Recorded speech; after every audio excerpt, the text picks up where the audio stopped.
Con el paso del tiempo, cuando los fríos arreciaron y de nuevo volvieron a calmarse, ellos, los sobrevivientes de cada noche, buscaban refugio allí para reconocerse, para cantar, para contar historias, para volver a ser ellos de nuevo. Las manchas de sus manos jamás se borraron. Con el tiempo llegó a ser la líder del clan.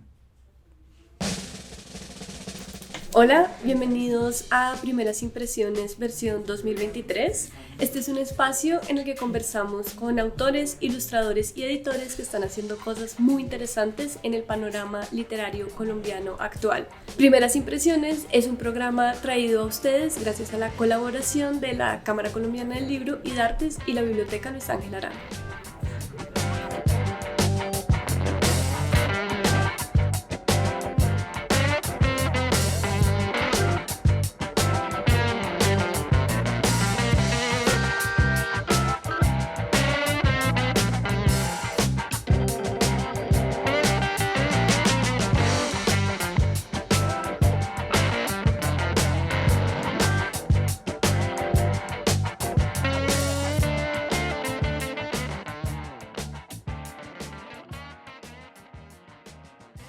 Hoy estamos en la librería Babel, que es la casa también de la editorial Babel Libros, porque vamos a hablar con Rafael Yocten y Jairo Buitrago sobre su libro UG. Hola Jairo, hola Rafael, bienvenidos a este espacio. Gloria, gracias por la invitación.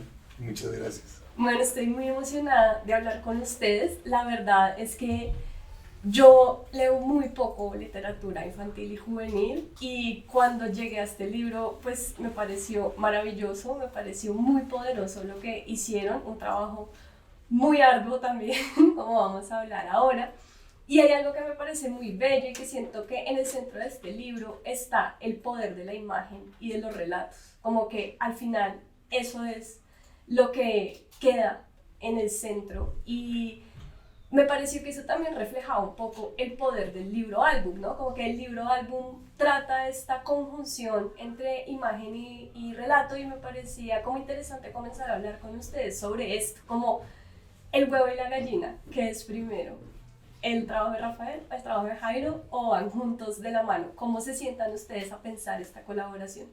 No, pues definitivamente tiene que haber antes una historia y acá mi vecino es el que siempre tiene un montón de historias que contar y pues la verdad nosotros empezamos a trabajar juntos cuando Jairo se acercó a mí y me dijo tengo 5 historias que he escrito hace rato y empecé a verlas y ahí hicimos nuestro primer libro álbum a partir de una de esas historias.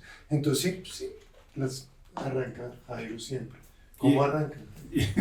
Y en este caso particular, pues siempre había existido un interés mío de hablar sobre las pinturas rupestres. Creo que hay algo que me atrae profundamente hacia, no sé, esas marcas que se quedaron tantos años ahí, muchas veces rodeadas de misterio porque ni siquiera los textos científicos te pueden decir exactamente por qué se hicieron o muchas veces con qué intenciones. Todo ha sido especulación, lo que de alguna manera muestra que esas imágenes en particular de animales, de figuras humanas, figuras antropomorfas relacionándose con esos animales, pues tienen algo mágico, algo de magia realmente. Y por muchos años que pasen, no sé, o yo por lo menos no he podido entender realmente de dónde llegaron y por qué. Pero ese interés era sobre todo alrededor de esa magia, ese misterio. Tenemos un libro previo que se llama Pinturas Rupestres, que es un relato de ciencia ficción. Hicimos un libro álbum de ciencia ficción y en uno de los episodios aparecían unas pinturas rupestres. Sí, muy divertido también que el primer libro que llegó era en el futuro, sí, era de ciencia ficción, era como un chico que viajaba de otro planeta al planeta Tierra a encontrarse con su abuela y la abuela va y lo lleva a conocer las pinturas rupestres. Y después llegó este.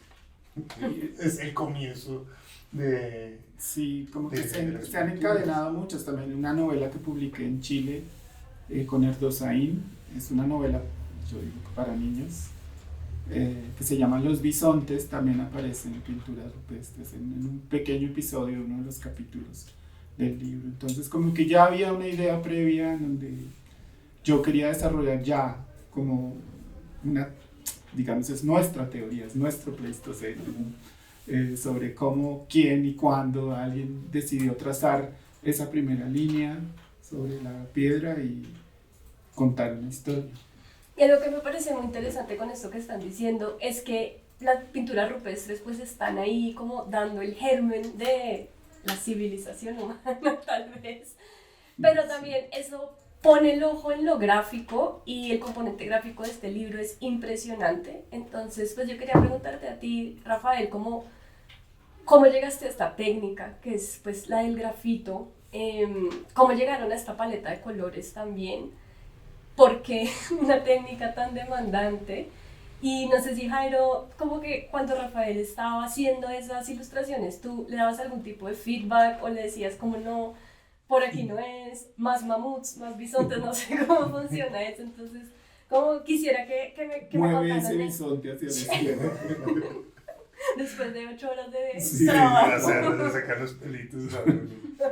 No, pues bueno, mira, este trabajo, nuestro último libro con María, acá ya entra la figura de la editora, creo para mí siempre ha sido muy importante, María Osorio, la editora de Babel, y mi último libro con ella, nuestro último libro con ella, fue Lo hice los bichos, que lo hicimos en el 2008, y queríamos editar otro libro en Babel, que para mí es mi casa, y cuando propusimos este primer libro, los primeros bocetos eran bocetos, pues presentamos el libro, a ella le gustó por una cantidad de suertes de la vida, porque ese día ella no estaba tan convencida. El libro tenía un tono bastante más humorístico y recibió por la noche un correo invitándola a una charla de pinturas rupestres y hablándose, y dijo como, mire Rafa, me escribió y me dijo como, oigan, vamos a darle un chance a este libro, y yo digo, bueno, listo, perfecto, es mi oportunidad de volver a editar en Babel, ya queríamos los dos hacer ese libro. Aunque teníamos una idea ya preconcebida del libro. Cuando hicimos la primera reunión, Rafael tenía súper claro que lo iba a hacer en 6 meses y que iba a ser a todo color. Lo pasó. Y no, cuando salimos de aquí de Babel me miran y dicen, ese libro lo hacemos en 6 meses y a full color y listo, queda perfecto, el libro ya está. Y yo, listo, sí, ya está, pero eso quiere decir que siempre estamos aprendiendo. Nunca dejamos de aprender cuando hacemos libros. Es muy complejo porque todo se nos volteó, la realidad nos mostró que el camino era otro. Y claro, y ahí está el ojo del editor, ¿no? Pues porque dijo, yo no voy a hacer los picapiedras, nos dijo María, porque usted era un poco como hacer algo muy humorístico, a full color, muy rápido.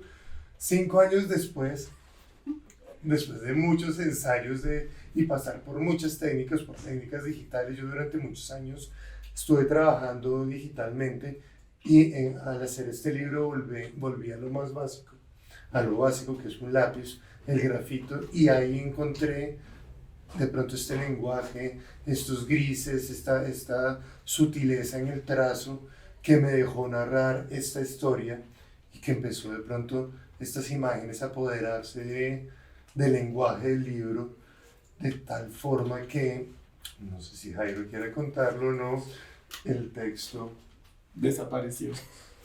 Sí, siempre es duro para un escritor decir mi texto desapareció, porque, bueno, yo al comienzo lo veía como un complot entre la editora y el ilustrador. Yo estaba viviendo en México, ellos estaban trabajando acá, había pandemia, o yo no sé si ya había pasado la pandemia, estaba pasando.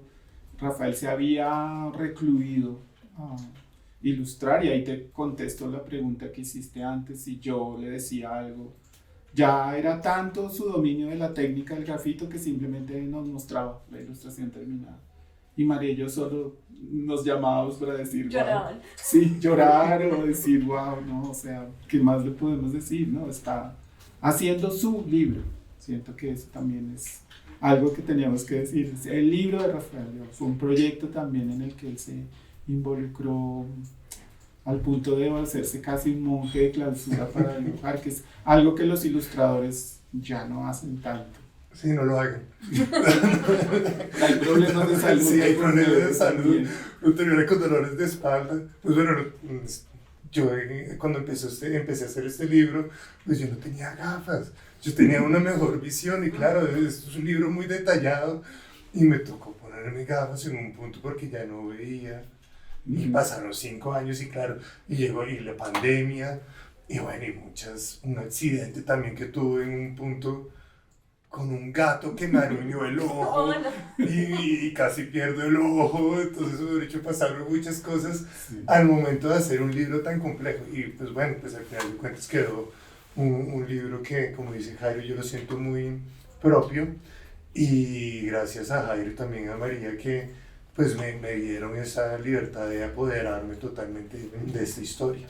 La historia previamente existía, digamos, había texto, los personajes los inventé yo, la familia, el personaje central que es la niña existía y claro, había incluso hasta canciones muy infantiles, canciones que hacían rima con mamut. Sí, yo que a mí me encantaban, sí, las canciones estaban bien, o sea, me gustaba mucho. Y el texto fue desapareciendo poco a poco, María me iba, o no sé, tal vez desapareció de totazo y María me empezó a hacer llamadas terapéuticas, así como no decirme de sopetón la mala noticia, no, tu texto ya no está, sino decirme, no, quitamos el de la página, no, el de la doble 12, y luego la 14 tampoco creemos que el texto tenga que ir.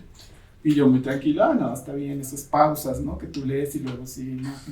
Pero al final cuando me dijo, no, todo el texto se va, pues yo dije, bueno, algo tengo que aferrarme, pero al final cuando ves el resultado final, bueno, antes de que existiera el libro, que empezamos a ver como esa historia guiada solo por imágenes, pues sí, me di cuenta que el ojo de editora no se había equivocado y realmente funcionaba perfectamente sin mi texto. ¿Y nos pueden mostrar el original? Claro, acá tengo uno. Este sería uno de los originales, la última imagen. No sé si es el tamaño.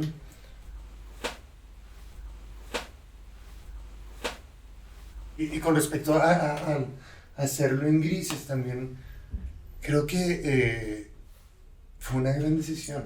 En un momento como ahí dijo, queríamos hacerlo a full color. Y también este detalle de que sea en carbón, ella agarra en el libro un madero quemado y es el primer trazo que se hace, según nosotros, de la humanidad, es la primera historia. Y como hicimos la exposición también el año pasado, en noviembre, que Jairo le puso el comienzo de todas las historias, es que se llama esa exposición, de donde están todos los originales. Y pues creo que fue muy acertado quitarle el color totalmente. Hicimos muchos ensayos digitales para poder ponerle un poquito de color a tintas, pero creo que funciona muy bien así, tiene todo el sentido con respecto a la historia, la verdad. Siempre que nos reunimos María, Jairo y yo, como que el libro se va haciendo a medida que vamos trabajando y nos va llegando también como ciertas señales que estamos yendo por el camino correcto. Creo que así fue. Como dijo Jairo, pues realmente todos los personajes están ahí, la historia está contada desde un comienzo por un texto. Hay un texto. Un texto maravilloso. Es un texto hermoso. Hermoso. Y bueno, pues sí, definitivamente detrás de cada una de las imágenes en este libro, antes de la imagen hay un texto.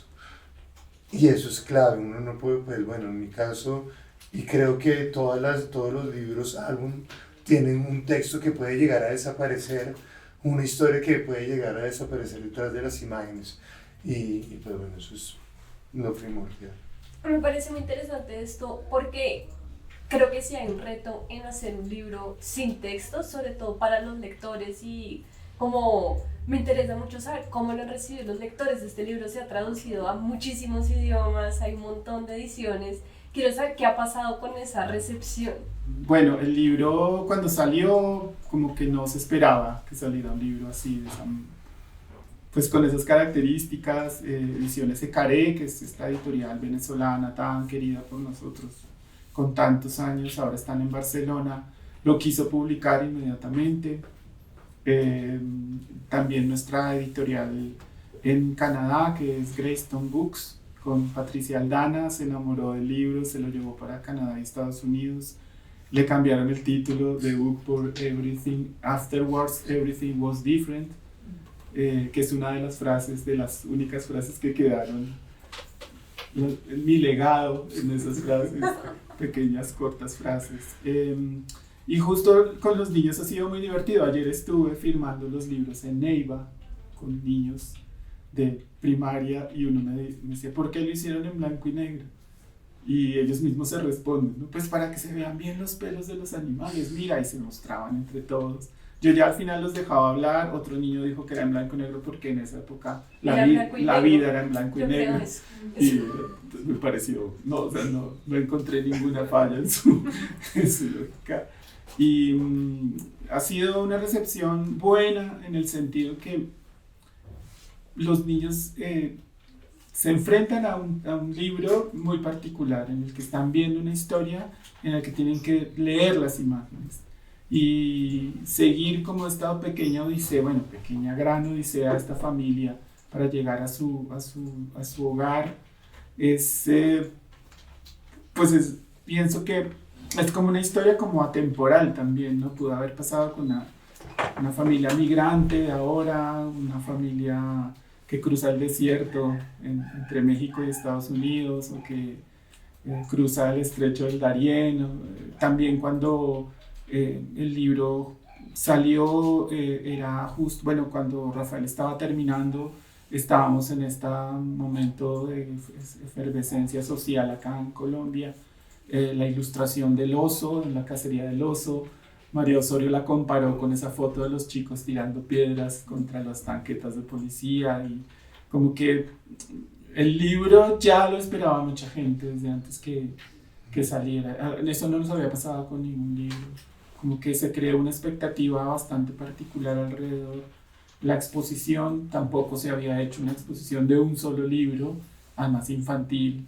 Y gracias a Fondo de Cultura Económica hicieron la exposición. Todo esto como que aunó momentos para que ya en este momento, como que el libro ya salió en su segunda edición acá en Colombia, pues siga teniendo lectores, a pesar de las particularidades que tiene, ¿no? De que es un libro silente, como se dice, como dicen los expertos en álbum ilustrado.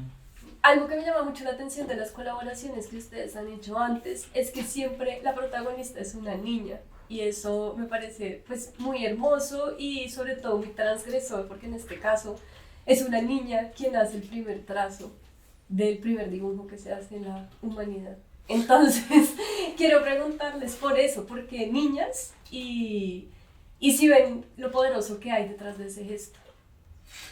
Pues no todos nuestros libros, no siempre son niños, siempre hay personajes chicos también. Pero sí, en este caso también, pues Jairo la planteó desde un comienzo como una chica. También este cuento de que las mujeres no participaban en todo eso, sino que era como más un rito de hombres totalmente falso. O bueno, las teorías dicen que las mujeres seguramente fueron las primeras que hicieron estos trazos. Uh-huh. Y no sé si era muy intencional de parte suya, porque creo que no teníamos ese conocimiento cuando se escribió el libro, pero después nos llegaron por antropólogos, por historiadores, por personas que conocían un poco más y que han estudiado más que nosotros las pinturas, estas casualidades que se dan también en las historias, o bueno, la misma, no sé, intuición que tiene Jairo al escribir estas historias, y esta historia en particular. Porque fue gracioso que después de que la historia ya estaba, nos contaban que, por ejemplo, las manos que han encontrado en las piedras pues son de niños y mujeres, no de hombres. Y también hicimos un pequeño grupo con la editora, con Rafael, de mandarnos noticias sobre los últimos descubrimientos de de investigadores sobre la prehistoria y van como ratificando muchas cosas que nosotros proponíamos en nuestro particular Pleistoceno, como que las mujeres también participaban en la cacería, participaban todo el tiempo de estas caminatas de largas jornadas, que no estaban tan divididos los géneros, de que el hombre proveía y cazaba y las mujeres esperaban en la caverna. Eso no era así, sino que al contrario, además de que ellas cazaban, también tenían el tiempo para hacer trazos en las cavernas.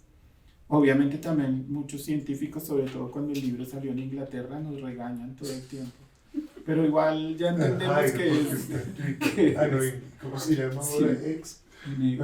Pero no, entendemos que es ficción de todas maneras, sigue siendo un relato infantil, juvenil, que es una aventura, que tiene ese trasfondo porque lo amamos y era lo que queríamos contar, pero sí, tampoco queríamos hacer nuestras propias teorías científicas alrededor del tema, pero y en cuanto a la figura femenina, pues siempre me ha interesado explorar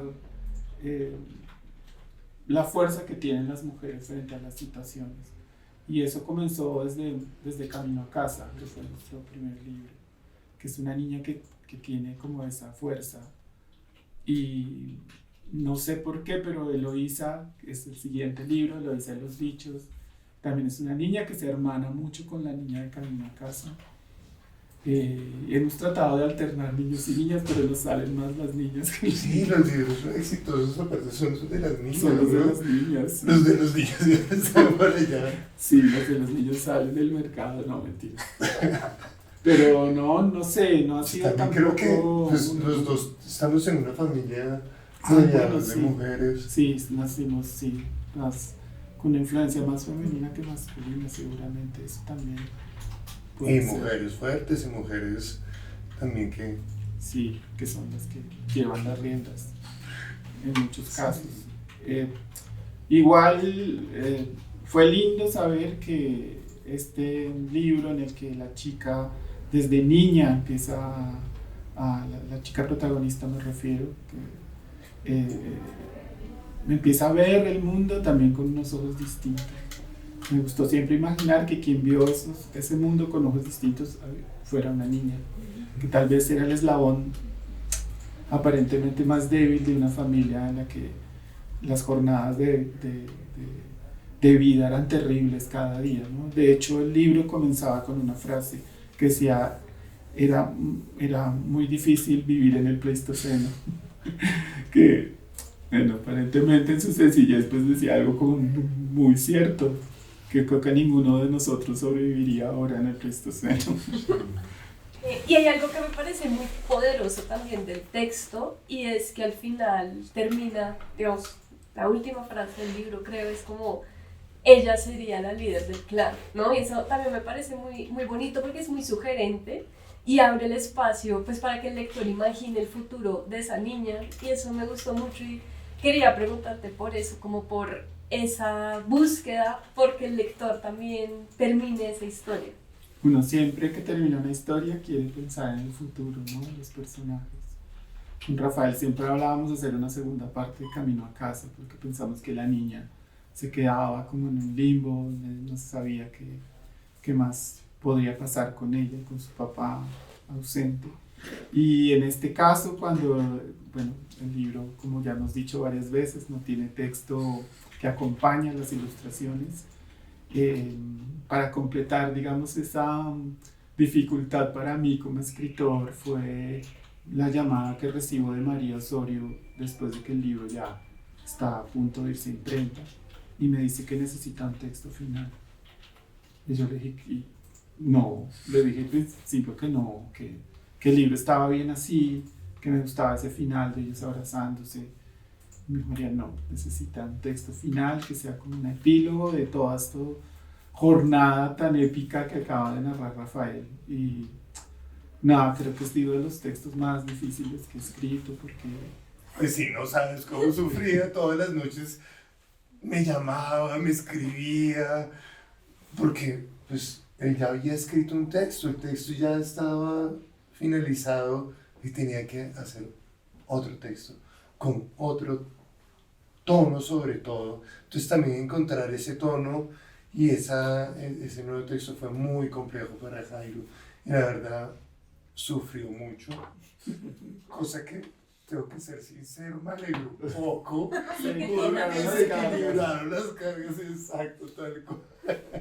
Sí, puede ser, puede ser. Al final, cuando por fin pude como destrabar lo que quería contar, me di cuenta que lo tenía ahí, que era el futuro del clan y el futuro de ellos como familia, y también el momento que lo que ella pensó, ese momento en que se enfrentó a la pared desnuda y trazó con el carbón la primera línea. Al final quise describir eso de la manera más sencilla posible, y por eso también no es un texto tan largo, es lo que es. Y es un texto muy profundo, ¿no? Pues es muy conmovedor y es muy potente. Y creo que es el cierre perfecto y que necesitaba el libro.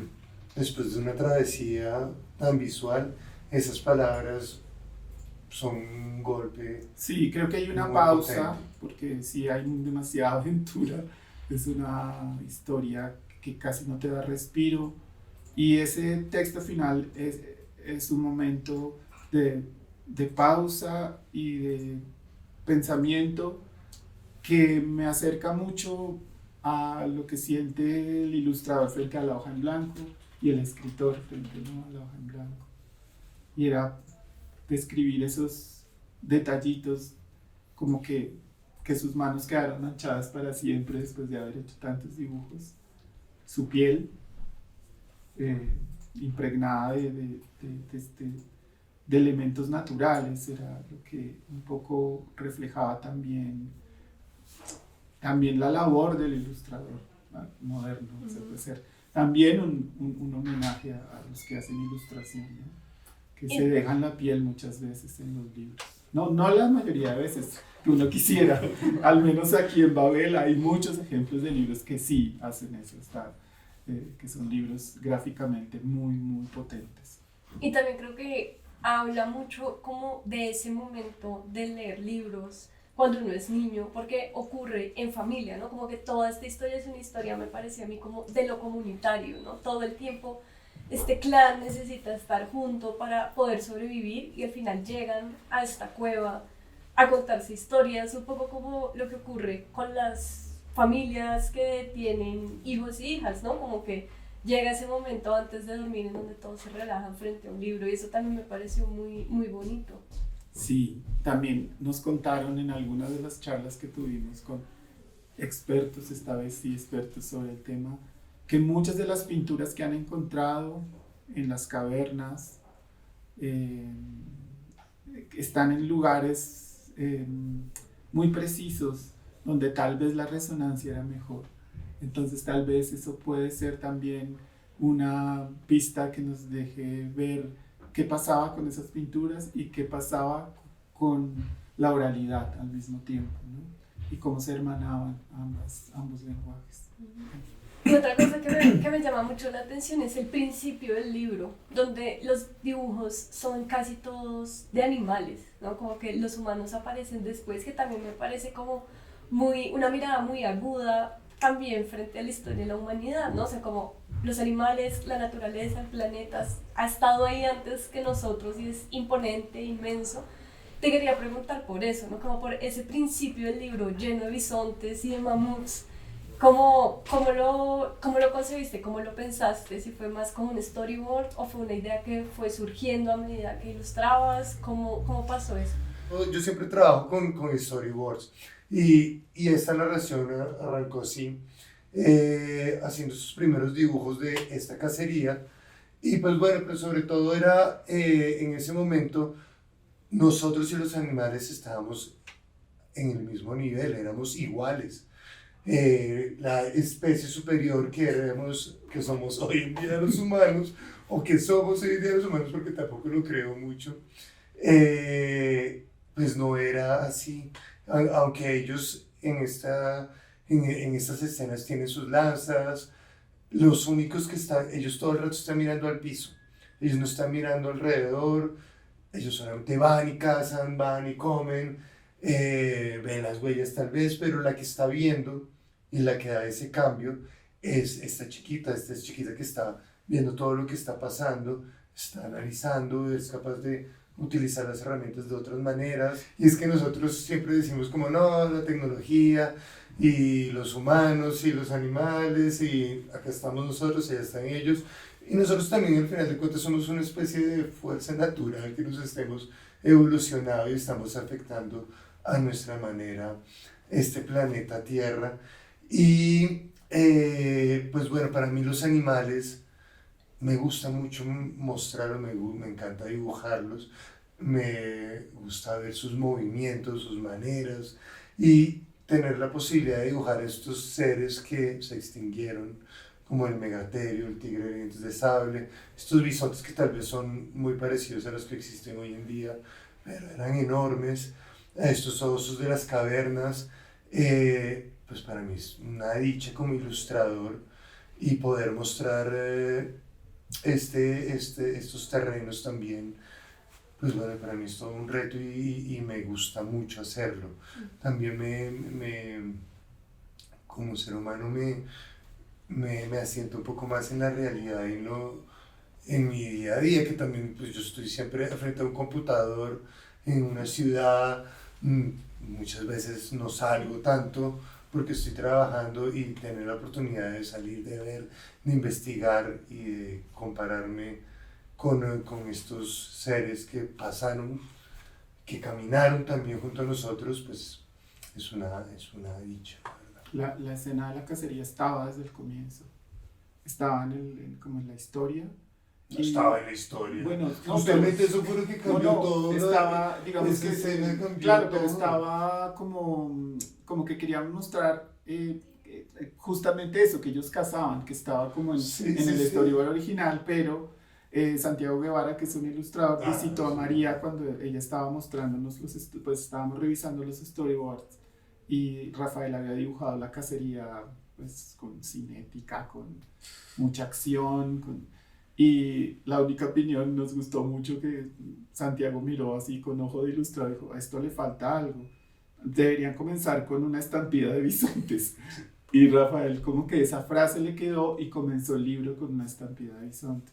Ahora yo en mis talleres que hago a veces con chicos que quieren hacer libros ilustrados, les digo cómo comenzar la historia, pues comiéncenla con una estampida de bisontes, que sirve de metáfora también, para decir que empiecen con algo que realmente rompa y abra los ojos al posible lector.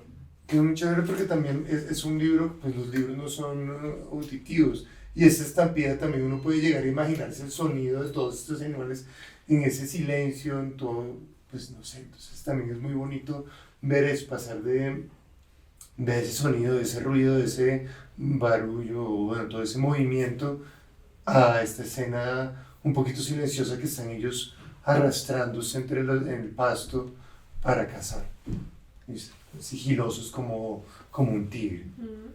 Bueno, pues Jairo, Rafael, muchísimas gracias por este espacio y en Primeras Impresiones pedimos que lean un pedazo, como bien lo hablamos en esta entrevista, el libro tiene este texto final que es muy poderoso, entonces te invitaré a que lo leas y vamos a ver también unas imágenes de Rafael mientras estás leyendo, entonces pues nada, adelante. Vale, muchas gracias. La caverna fue distinta desde entonces.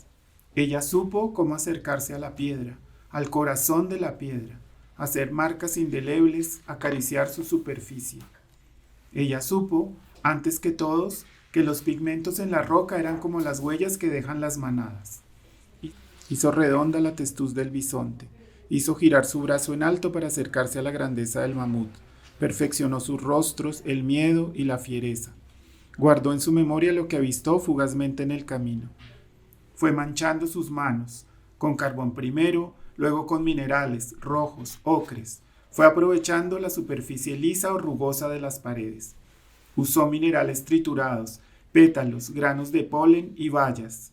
Dejó que la piedra trashumara, que la caverna se transformara en una catedral. Observó la luz, se perdió en la luz, dibujó la luz.